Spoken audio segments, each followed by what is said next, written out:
Sr. Presidente, Sr. Ministro, Srs. Secretários de Estado, aqui presente, no mundo de incertezas em que vivemos, de riscos crescentes e novas ameaças à segurança das pessoas e dos seus bens, a forma como percepcionamos e promovemos a segurança tem de mudar. O terrorismo global, as ciberameaças, os riscos ambientais e financeiros, as assimetrias económicas, as catástrofes naturais, a escassez de recursos, os conflitos étnicos e religiosos e as guerras civis na vizinhança da União Europeia, geradores de movimentos migratórios, a corrupção ou o furto de informações são desafios globais que exigem soluções universais. São ameaças mutáveis que exigem respostas integradas de todos os agentes do Estado, sem complexos institucionais ou preconceitos normativos. As Forças Armadas do século XXI não podem ser apenas o garante da integridade territorial ou da soberania nacional. As Forças Armadas de hoje e do futuro devem ser também um agente ativo na promoção da segurança humana em tempo de paz, designadamente nas situações de emergência ou de risco. Como todos os países, Portugal tem de estar preparado para responder com prontidão e de forma eficaz a situações de acidentes graves ou catástrofes.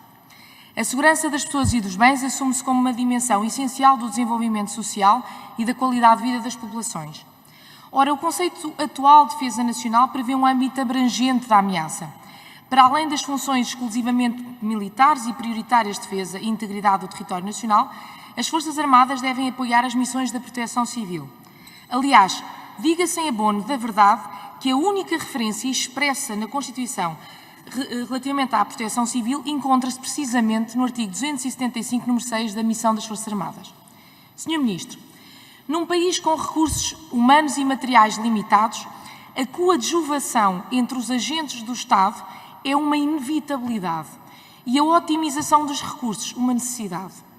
Mas para concretizarmos este desiderato, é essencial que se identifiquem as linhas de ação estratégicas que permitam o efetivo desenvolvimento desta cooperação e uma eficaz articulação com a estrutura da proteção civil. Não é suficiente que esta intervenção se traduza em participações pontuais e muito específicas. É essencial que se proceda à identificação do dispositivo e das capacidades passíveis de serem disponibilizadas para missões de proteção civil na ocorrência de sinistros de grande dimensão. Veja-se a este propósito o importante exemplo que o Exército deu com a edificação do Regimento de Apoio Militar de Emergência instalado em Abrantes.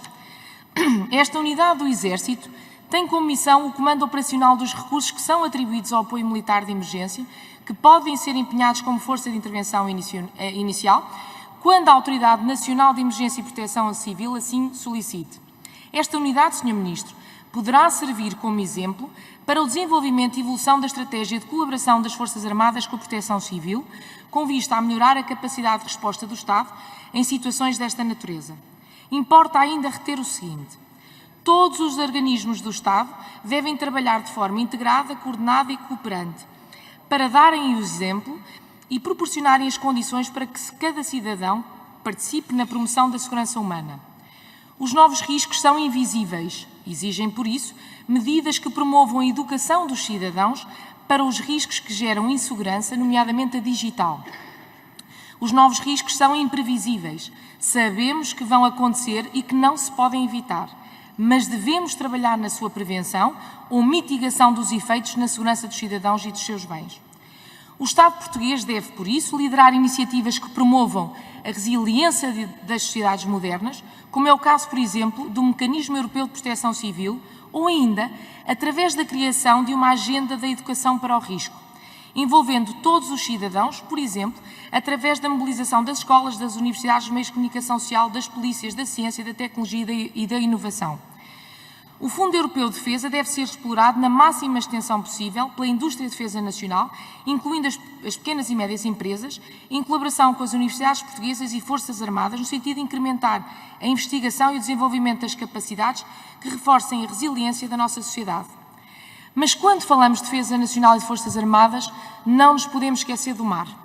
O mar é o recurso estratégico mais importante do nosso país, mas é também aquele que mais desafios oferece à segurança nacional.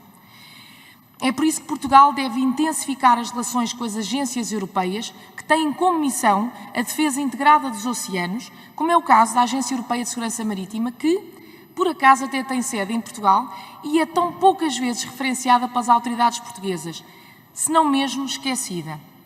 Devemos ainda utilizar o Fundo Europeu de Defesa para reforçar a investigação e o desenvolvimento de capacidades essenciais para atividades de patrulha, vigilância, fiscalização, busca e salvamento marítimo, resposta a acidentes marítimos e apoio à proteção e salvaguarda de pessoas em situações de emergência e catástrofe. A promoção de segurança é uma garantia da gestão equilibrada e sustentada dos recursos do mar. A segurança, Sr. Ministro, pode e deve ser uma ferramenta de proteção ambiental. Mas falemos ainda do crescente papel da União Europeia como agente produtor de segurança.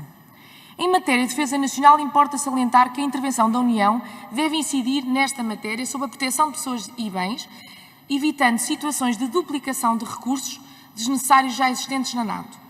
A cooperação estruturada permanente deve incidir no desenvolvimento de projetos que promovam a cooperação sinérgica destas organizações, num espírito de transparência e complementaridade mútuas, que não se esgota na clássica definição de ameaças bélicas. Portugal deve aproveitar as vantagens económicas e de interoperabilidade proporcionadas pela cooperação estruturada permanente, propondo e participando ativamente em projetos multinacionais. A NATO valoriza o posicionamento atlântico de Portugal como um vetor estratégico a proteger para o reforço da cooperação da defesa entre a América do Norte e a Europa. É por isso que Portugal deve liderar junto dos Estados-membros da União a defesa de uma política externa de segurança europeia que não duplique efetivamente estas capacidades, promovendo o fortalecimento do elo transatlântico. Dada a proximidade cultural e histórica com os países da lusofonia, Portugal tem que assumir a sua posição de interlocutor preferencial nas questões que envolvam estes países no âmbito da política comum de segurança e defesa.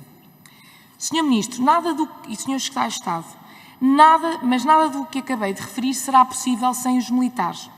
Nada do que acabei de referir será possível sem as mulheres e os homens que diariamente envergam a sua farda e orgulhosamente exibem a bandeira nacional e que defendem com o risco da própria vida. Nada do que acabei de referir será possível sem o moral destas mulheres e destes homens. Por isso pergunto, Sr. Ministro e Srs. Secretários de Estado, como é que conseguimos atrair e reter efetivos quando temos situações de um soldado que ganha menos do que o salário mínimo nacional? Como é que estancamos a saída desenfreada de, por exemplo, médicos e pilotos das Forças Armadas? Como é que cumprimos os nossos compromissos internacionais? A cobrar rendas pela utilização de infraestruturas militares? Como é que iremos utilizar o equipamento adquirido? Sem militares? Objetivamente, Sr. Ministro, se as Forças Armadas são um pilar de soberania nacional, que Forças Armadas queremos? Muito obrigada.